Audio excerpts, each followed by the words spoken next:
Salut tout le monde, j'espère que vous allez bien. Aujourd'hui on se retrouve pour une nouvelle vidéo et je vais parler de comment j'ai intégré Sciences Po. Alors, il y a beaucoup de choses à dire, j'ai testé beaucoup de choses, donc ce que je vais faire c'est je vais mettre un tableau récapitulatif et je le mettrai sûrement en description. Je sais pas comment je vais le présenter, je vais peut-être faire un petit récap en description juste.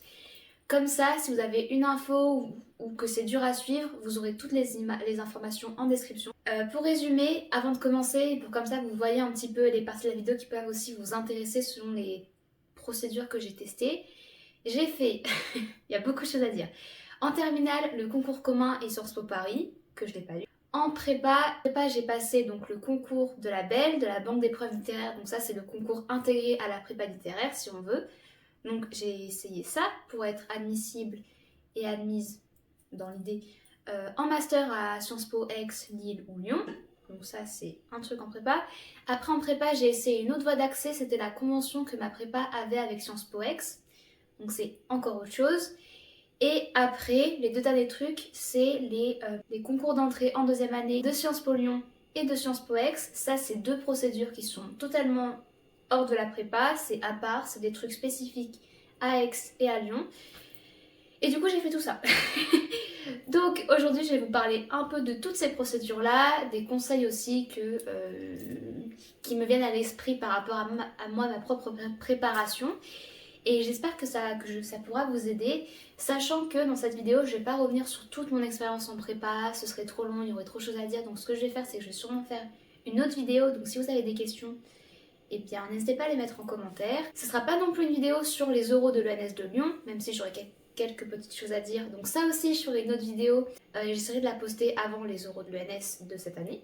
Et troisième chose, non je crois que c'est bon. Donc bref, comme tout ça a été dit, je pense qu'on peut commencer. Alors, première partie de la vidéo, on va revenir sur la terminale et Parcoursup. Ensuite ce sera sur la prépa. Et en dernier, ce sera un peu les oraux d'admission. Grande partie numéro 1, d'abord on va revenir sur Parcoursup et la terminale.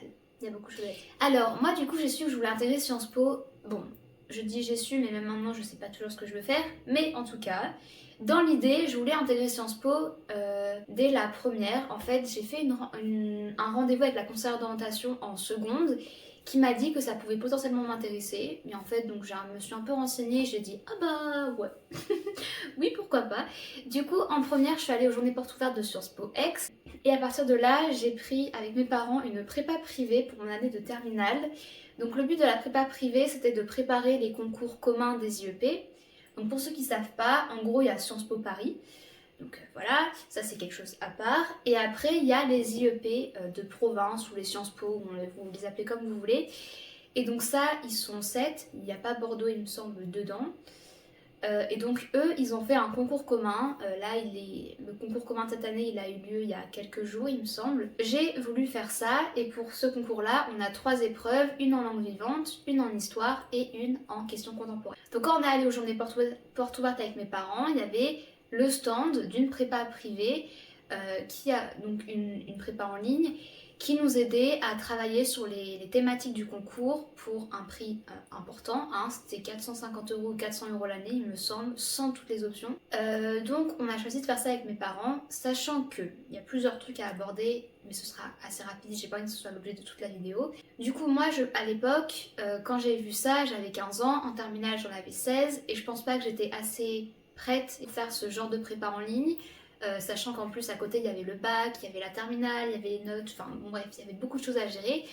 Donc je pense que ça faisait trop et j'étais pas préparée, enfin j'étais pas prête à suivre un cursus comme ça à distance. Donc ça a été un peu compliqué. Je pense que si j'avais fait ce genre de prépa privée en première année en Hippocagne ou je sais pas, plus tard dans mon cursus, j'aurais pu suivre, mais là, c'est vrai que c'était un peu beaucoup d'informations et il y avait très peu d'encadrement au final, donc ça a été un peu compliqué.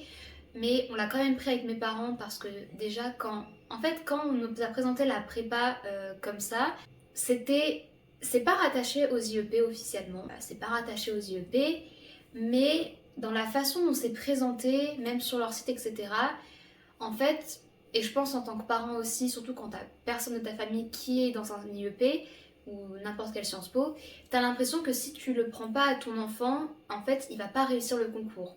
Donc avec mes parents, on a fait le choix de prendre ça, même si c'était un prix. On avait aussi on pouvait aussi se le permettre, mais voilà, c'est aussi un moyen, je trouve, de se faire un peu d'argent.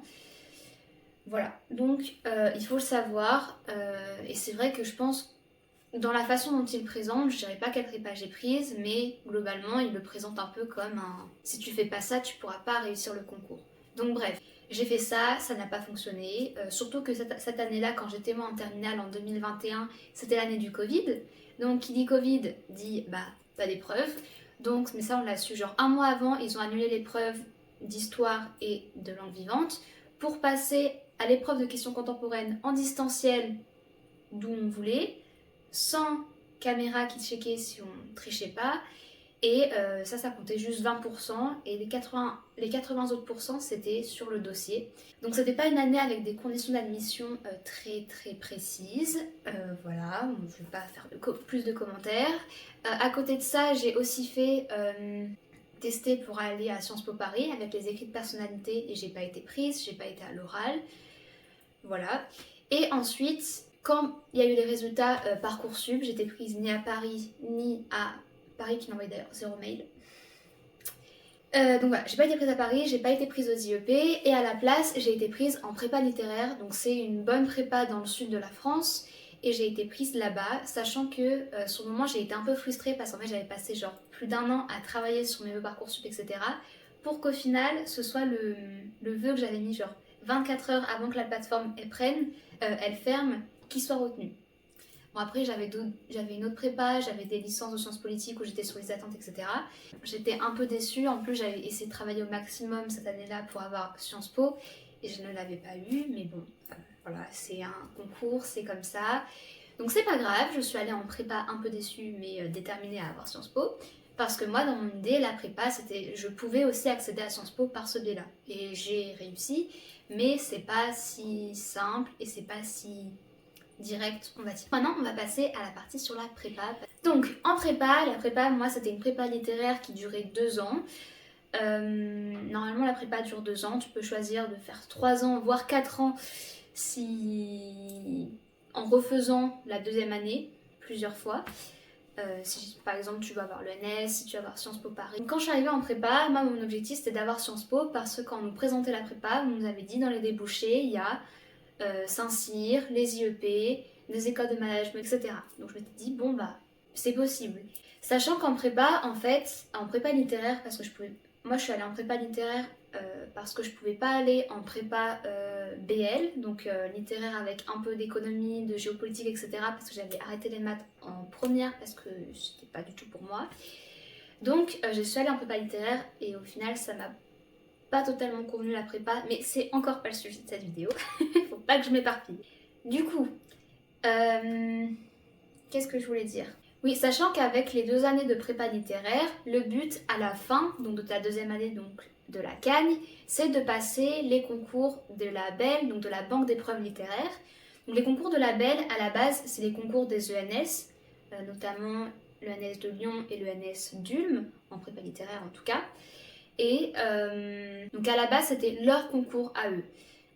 En fait, ils définissaient des niveaux d'admissibilité. Tu avais SOUSA. Donc sous-admissible, tu n'allais pas aux oraux, mais tu avais quand même eu un vraiment bon résultat. Tu passais pas loin de l'admissibilité. Et sinon, tu as le rang admissible. Donc là, c'est tu vas aux oraux de Lyon ou de Ulm. Et voilà. Tu avais ce concours-là après la prépa. Et au fur et à mesure du temps, il y a plus en plus d'écoles qui sont venues se greffer à ce concours parce qu'ils reconnaissaient la qualité du concours.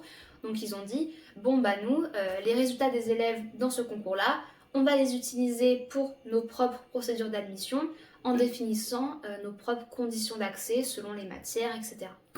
Et donc Sciences Po, donc les IEP de Lille, Aix et Lyon, se sont joints aussi à cette banque d'épreuves littéraires-là.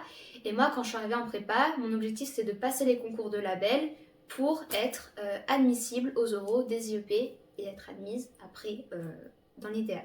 Donc ça c'était comment on nous présentait en première année et on nous avait expliqué que normalement il fallait être SOUSA au minimum ou admissible encore mieux pour aller aux oraux des IEP. Moi à ce moment-là je m'étais dit bon bah ok, c'est pas facile d'être sous-admissible mais ça peut se faire. Donc la première année j'ai pas voulu passer le concours commun des IEP, même si en soi c'est passer le concours en L1 c'est un choix qui peut être aussi stratégique parce que en fait t'es face à des terminales, donc t'as quand même plus de chances d'être pris au concours. Donc voilà. Moi, j'ai pas choisi de faire ça. Je me suis dit, je vais faire à fond la prépa, je vais essayer d'acquérir au maximum les bases méthodologiques pour réussir ma deuxième année et être sous-A dans l'idéal en deuxième année. Donc sous-A à l'ENS de Lyon parce que les rangs d'admissibilité pour les oraux des IEP, en gros, ils se calquent sur ceux des ENS. Ils ont vraiment peu de variations, même s'il y a peut-être des matières qui prennent un peu plus en compte et encore que c'est vraiment... je sais pas trop. En deuxième année, donc j'arrive en deuxième année, et là on nous dit que finalement, en fait l'année d'avant, les IEP, ils ont pris quasiment personne, en fait. Personne de sous-admissible à l'ENS n'a été pris pour aller aux oraux des IEP, personne ou presque, et je crois que personne n'avait été pris. En tout cas dans notre prépa, personne n'avait été pris, et même je crois que vraiment très très peu de monde en France globalement. Donc je me suis dit, ah bah super, j'ai fait une prépa pour passer les IEP et on nous dit que bon bah non.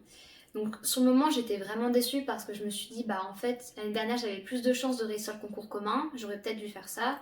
Mais bon bref, je pouvais pas revenir en arrière donc maintenant il fallait que je me concentre sur les procédures d'accès qui étaient accessibles. Donc ce que j'ai fait au premier semestre c'est que je me suis concentrée, donc sachant que quand je suis arrivée en deuxième année de prépa j'étais en Cagne Lyon. Donc en gros en prépa littéraire, la deuxième année il y a deux types de Cagnes, la Cagne Ulm et la Cagne Lyon, ou la Cagne moderne. Donc là en gros t'as la géographie qui reste dans ton commun et t'es pas obligé, en gros, c'est très grossièrement décrit mais en gros t'es pas obligé de garder une langue ancienne, genre latin ou grec. Tu peux mais t'es pas obligé. Donc moi ça m'a arrangé. Donc du coup j'étais en deuxième année de prépa et pendant le premier semestre, moi je me suis concentrée sur la convention que ma prépa avait avec l'IEP d'Aix pour intégrer l'IEP en deuxième année. Voilà, n'oubliez pas que si vous suivez, s'il y a des bugs dans votre tête parce que j'ai conscience que c'est un peu compliqué, je mets toutes les infos en description pour bien avoir le détail des procédures d'accès que j'ai tentées. Donc moi je me suis concentrée sur cette convention. Il me semble qu'il y a plusieurs IEP qui ont ce genre de procédure d'accès là avec les prépas qui sont autour de l'IEP. Mais ça, il faut vérifier. Moi, j'avais aucune idée qu'il y avait ça avant d'entrer dans ma prépa. Et bref. Donc voilà. Donc en fait, le but de cette convention, c'est en gros d'avoir le meilleur dossier possible. Et après le premier semestre, t'as la prépa qui envoie un certain nombre de dossiers à l'IEP d'Aix. Et ils en sélectionnent ou pas du tout. Donc moi, j'ai travaillé au maximum. Et du coup, j'ai réussi à avoir des bonnes notes, même des très bonnes notes au premier semestre. Parce que j'ai beaucoup travaillé et... bah voilà, j'ai aussi eu de la chance, même si j'aimais pas hyper bien la prépa, j'arrivais quand même à répondre certaines des attentes en tout cas. Donc là je vais dire ma moyenne que j'avais, mais c'est pas représentatif pour tout le monde. Et si vous voulez pas savoir ma moyenne, bah juste zapper, mettez 10 secondes après où je mettrai le timecode. Du coup j'avais genre 14,5 de moyenne, 14 peut-être, je sais plus. En gros vers ces eaux-là à la fin du premier semestre. Et du coup, mon dossier a été choisi avec d'autres personnes pour être envoyé à l'IEP d'Aix. Voilà. Et donc en plus de ça, j'ai dû faire une lettre de motivation où j'ai essayé d'avoir un peu un projet professionnel, notamment appuyé sur les masters que proposait l'IEP d'Aix pour dire que je me projetais un peu, même si en soi c'est pas grave si je changeais d'idée de master parce que là c'était pas du tout un truc d'admission en master, mais c'était pour un peu montrer que j'avais bien réfléchi à ma candidature à Sciences Po. Ça, c'est le premier truc que j'ai fait en prépa pour accéder aux IEP. Parce que pour moi, les concours de label, comme je le dis, c'était du coup devenu inatteignable parce qu'il fallait être admissible à l'ENS et être admissible à l'ENS, si vous êtes en prépa, vous savez qu'on nous le présente comme impossible. Enfin, pas impossible, mais c'est compliqué. Donc, ce que j'ai fait, j'ai aussi essayé d'autres procédures d'accès parce qu'on m'avait dit de multiplier mes chances, donc c'est ce que j'ai fait. Et j'ai essayé les concours d'entrée spécifiques de Sciences Po Lyon, donc ça c'est un concours, et le concours d'entrée spécifique en deuxième année de Sciences Po Aix. Donc pour Sciences Po Aix, les épreuves c'était spécialité, donc moi c'était l'histoire, langue vivante et questions contemporaines. Et pour le concours de Lyon, c'était épreuve de sciences sociales, épreuve sur ouvrage et langue vivante.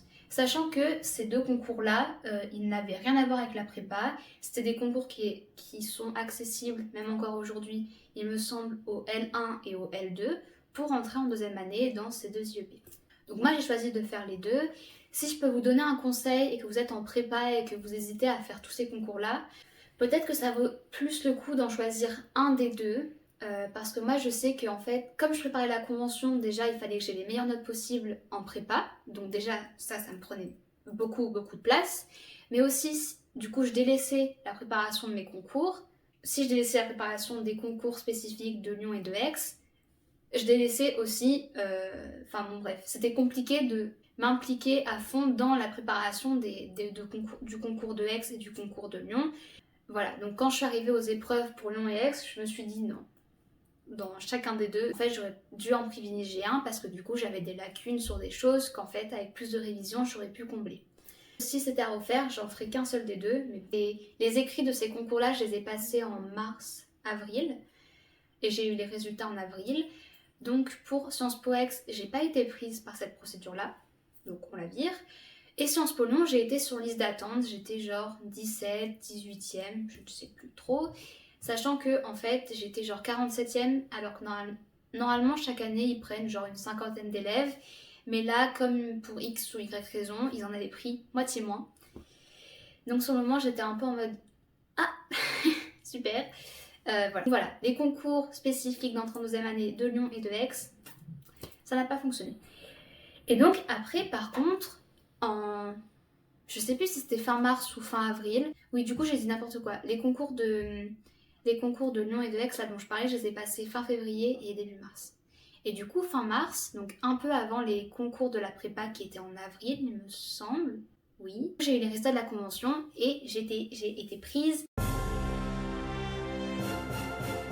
par cette procédure là. Donc bon, moi sur le moment j'étais hyper contente, j'ai été hyper euphorique et tout parce que c'était ce que j'avais toujours voulu. Ça faisait 2 ans et demi que je faisais que de travailler, 3 ans même que je faisais que de travailler pour ça. Donc moi qui suis, il a fallu beaucoup de patience, ça n'a pas été facile tout le temps. Donc évidemment j'étais hyper contente. Donc sur le moment j'étais hyper contente et je me suis dit bon bah j'ai réussi, j'ai eu l'IEP que je voulais parce que moi je voulais beaucoup avoir l'IEP de Lyon ou de Aix parce qu'ils sont proches de chez moi. Relativement proches on va dire. Je m'étais dit bon bah c'est super, il me reste quand même les concours de la prépa à passer, de la belle, mais ça il s'agit pas d'avoir en fait les IEP parce que pour moi c'était toujours inatteignable déjà, et c'est surtout qu'en fait j'avais eu ce que je voulais, donc c'était plus l'aboutissement de mes 2 ans de prépa pour dire, parce que j'avais travaillé donc c'était pas question de laisser tout le travail et tout ce que j'avais appris en prépa pour pas donner à fond pour les concours, me donner à fond pour les concours. Donc là j'étais en mode bon bah j'essaye, si j'ai la SUSA c'est super pour mon dossier, pour moi etc. Ce sera l'aboutissement de mes 2 ans de prépa. Mais du coup, bah, j'ai plus de gros enjeux pour ces concours-là. Donc je pense que ça a joué parce que quand je suis arrivée aux écrits, en fait, j'étais stressée, mais vraiment très très peu par rapport au reste de l'année. Et du coup, voilà, les concours se sont passés avec les conditions qu'on connaît de l'année dernière, donc l'épreuve de Géospé, le sujet qui fit, donc reporté pendant les vacances, l'épreuve de français qu'on doit repasser un mois après parce qu'ils ont perdu les copies. Donc moi, après, pendant le mois de mai, en prépa, du coup, c'est le mois de la préparation des oraux, donc 2 semaines environ après la fin des écrits. Et donc là, moi, j'étais en mode, bon bah oui, je vais en cours, etc. Mais moi, j'ai aucune raison de préparer les oraux, parce que là, c'était vraiment préparer les oraux de l'ENS, mais je voulais pas du tout l'ENS. Et j'avais déjà ce que je voulais. Donc voilà, ça a quand même été un mois vraiment très stressant, parce que les profs, ils voulaient tous nous faire passer à l'oral pour qu'on prépare les oraux si jamais on était admissible. Donc moi comme j'avais des bonnes notes, on voulait aussi me faire passer des oraux, que je n'avais pas envie. Donc voilà, j'ai plus ou moins réussi à échapper, même si ça a parfois été compliqué. Et début juin, il y a eu les résultats des concours de la prépa. Ça, quand je m'étais inscrite pour passer les concours de la prépa en janvier, en fait j'avais coché donc l'ENS de Lyon, parce que j'étais en Cagnes Lyon, et j'avais aussi coché les IEP. Je m'étais dit bon, au cas où, j'y crois pas, mais on sait jamais. Et donc quand j'avais coché ces IEP là, j'avais aussi choisi un master pour l'IEP de Lyon et l'IEP de Lille parce qu'en fait, quand on est admis après une prépa, on est admis en master en fait. Donc quand on est admis en master pour Lille et Aix, en gros, quand tu as fait 2 ans de prépa, tu dois faire une L3 quelque part et puis après tu reviens un an plus tard avec ton admission en master, donc là où tu as été admis. Sinon, et pour Lyon, c'est un peu différent. T'es aussi admis en master, sauf que là, au lieu de faire une L3 quelque part en dehors de l'IEP, tu fais ta 3e année dans l'IEP et donc à la fin, tu valides tout le diplôme de Sciences Po Lyon. Du coup, le jour des résultats, dans la cour où il y avait donc tous les élèves de prépa littéraire notamment qui regardaient les résultats, donc ils sont tombés. Moi je rafraîchissais la page, évidemment mon téléphone a planté alors que ça faisait 3 heures que j'essayais, vraiment j'étais une fada, je faisais ça toutes les minutes, toutes les secondes même. Et du coup là on vient voir, on me dit « Ah Léliou, t'es admissible !» Comment ça, je suis admissible de quoi? Et en fait j'étais admissible à l'ENS de Lyon. Donc sur le moment ça n'a pas été en mode « Waouh, c'est super !» Au fond moi j'étais quand même contente, je suis en mode « Bon bah c'est cool !» Sauf que j'étais surtout en mode oui, mais moi je veux toujours pas passer les oraux de l'ENS. Donc voilà, là ce que je vais dire pour ceux qui s'en préparent, c'est pas du tout en mode caprice, c'est pas pour mon ego, c'est pas pour me la péter, etc. C'était juste qu'en fait, je voulais pas passer les oraux de l'ENS parce que moi la formation que je voulais c'était vraiment Sciences Po, pour plein de raisons. Et le l'ENS, même si c'est une excellente formation, etc., sur le moment, en fait, c'est juste pas ce dont j'ai envie. Et donc bref, j'ai eu beaucoup de pression à ce moment-là parce qu'il y avait les profs, au début ils sont venus me féliciter, etc. Mais après je leur ai dit oui mais j'ai pas envie en fait d'aller passer les oraux.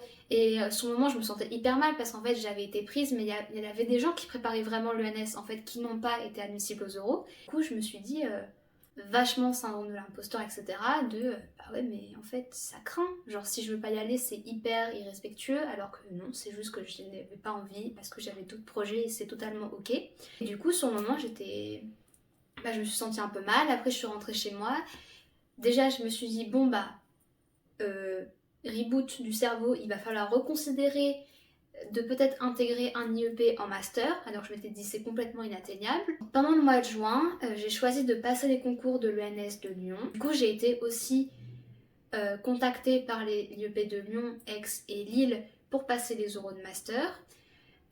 Pour Aix j'ai dit non, parce que, j'ai pas répondu parce que du coup ça équivalait à un non, comme j'étais déjà pris par la convention en 2e année, donc ça j'ai dit bon bah déjà je vais avoir suffisamment de choses à faire avec les oraux de l'ENS, je peux pas m'éparpiller encore plus que je ne le suis déjà. J'ai passé les oraux de Lille, donc là ça s'est pas hyper bien passé, et après c'est surtout que j'ai passé les oraux de Sciences Po Lyon, et là Sciences Po Lyon, moi c'était vraiment l'IEP que je voulais le plus parce que le master j'avais choisi Affaires européennes, entreprises et institutions, donc qui m'intéressait vraiment beaucoup. Et c'est surtout qu'en fait, je pouvais rentrer en 3e année, donc sans redoubler une année, contrairement à Sciences Po Ex, même si en soi c'est pas grave du tout. Et en ayant aussi, mais ça je l'ai su pendant l'oral, en ayant aussi la possibilité de quand même partir à l'étranger pendant un semestre. Donc comme moi j'étais un peu stressée à l'idée de partir un an, là j'avais, sans redoubler, je partais un semestre, donc c'était un bon compromis pour moi et c'est pour ça que je voulais beaucoup aller faire l'oral de Sciences Po Lyon pour un master et être admise à Sciences Po Lyon. J'espère que c'est toujours clair, mais encore une fois, tout est en description. Non, même dans le cadrage, parce qu'en fait j'ai fait autre chose, donc là je suis de retour. Du coup, comme je disais, j'ai pas voulu faire l'oral pour entrer en master à Sciences Po Ex parce que j'avais déjà la convention. Par contre, j'ai fait, pendant la semaine où je faisais aussi les oraux de l'ENS, j'ai fait en visio celui de Lille et celui de Lyon. Le premier s'est pas très bien passé, le deuxième beaucoup plus. Et du coup, en juillet, j'ai eu les résultats d'admission et j'ai été prise en master à Sciences Po Lyon. Donc Affaires européennes, entreprises et institutions. Donc là, je vais commencer au mois de fin août, septembre, je pense. Et voilà. Donc, et là, nouveau débat. Est-ce que j'accepte de faire Sciences Po Lyon, sachant que je valide le diplôme de Sciences Po en 5 ans. Je peux partir à l'étranger aussi, même si c'est pas aussi longtemps que pour Aix. J'ai du coup mon master qui est déjà choisi, je pourrais pas le choisir après comme à Aix. Donc voilà, j'ai beaucoup réfléchi et puis finalement j'ai choisi de dire oui à Sciences Po Lyon. Donc bref, voilà. Donc après toutes ces procédures d'accès, j'ai été prise à Sciences Po Lyon. Bon, je peux dire là en fin de vidéo que Sciences Po Lyon, si vous voulez le faire, c'est pas du tout la seule voie d'accès, que c'est pas du tout la seule voie pour faire des sciences politiques, il y en a plein d'autres, il y a donc les licences, il y a l'ISMAT par exemple, même si c'est une école privée, voilà, il y a plein de choses. Mais voilà, là c'était pas le sujet de la vidéo, c'était juste pour vous raconter un peu mon expérience et mon petit parcours à moi un peu laborieux. Donc écoutez, j'espère que la vidéo vous aura plu. Si vous avez des questions, n'hésitez pas à me laisser un commentaire, puis j'y répondrai. Voilà. Donc sur ce, je vous souhaite une très bonne journée. Je vous invite à vous abonner aussi, si ce n'est pas déjà fait, à liker cette vidéo et à me suivre sur mes réseaux sociaux qui sont en description, notamment Instagram.